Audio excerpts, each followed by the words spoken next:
A new study shows the Biogen conference held at Boston's Marriott Longworth Hotel back in February led to roughly 20,000 COVID-19 cases in 4 Bay State counties by May. These findings, published in today's Boston Globe, is far more than the 99 previously identified.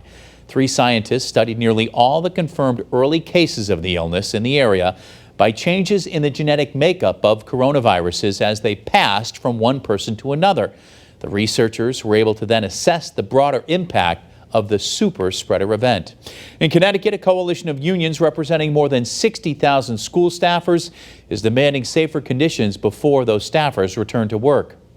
Now, they recently submitted a 13-point plan to help improve conditions, which includes calling for each district to have a joint labor committee, mandatory masks for all students regardless of grade levels, social distancing guarantees, a proper HVAC system for better ventilation, and better accommodations for immunocompromised students and staffers.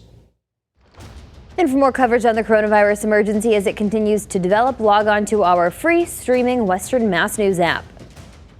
Well, if you've spent any time outside as of late, you've undoubtedly noticed an increase in activity and bees and yellow jackets. Local entomologists say they can be found in nests under your lawn or in a crevice in your home.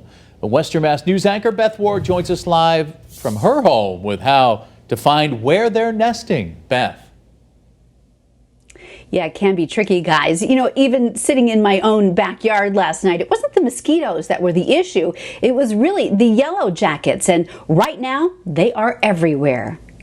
Yellow jackets are busy right now. The yellow jackets now have really come on strong over this last week. We call it yellow jacket response time because we get calls 2, 3, 4 calls a day minimum of people that are finding developed yellow jacket colonies on their property, in and around their homes. Bob Russell, entomologist with American Pest Solutions, says now is when homeowners need to be vigilant. Now that the colonies have developed to the numbers where they're noticed, then they start out with 1 bee in the spring and then slowly grow the colony size. And as that colony size gets larger into August, that's when people start to detect them. Russell tells Western Mass News they can nest in many places, including a cavity in your home and in the ground like this one.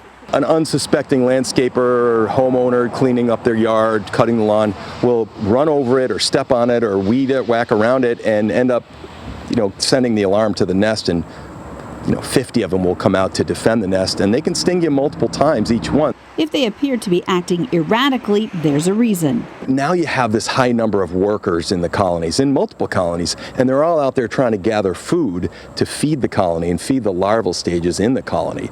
To find the nest, he says look for what he calls traffic. If you see more than 1 or 2 bees flying by in the same direction, you might want to look around and look for where they're going. If the nest presents a safety hazard, people can take a chance and work on it themselves. Sometimes it's a simple fix. Sometimes it's much more complicated. Whatever you do, he says, do not use an insecticide labeled as a repellent. That will only stir up the nest. And never close the opening to the nest. If it's a void nest on your home, don't seal the opening, because you will force what's left of the bees inside into your house. And then you're going to call on a professional to try to resolve it, and it's very difficult at that point.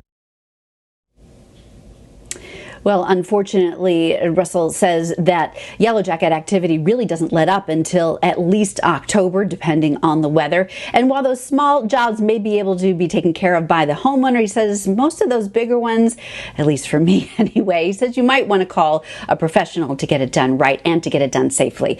Reporting live from home, Beth Ward, Western Mass News. Back to you.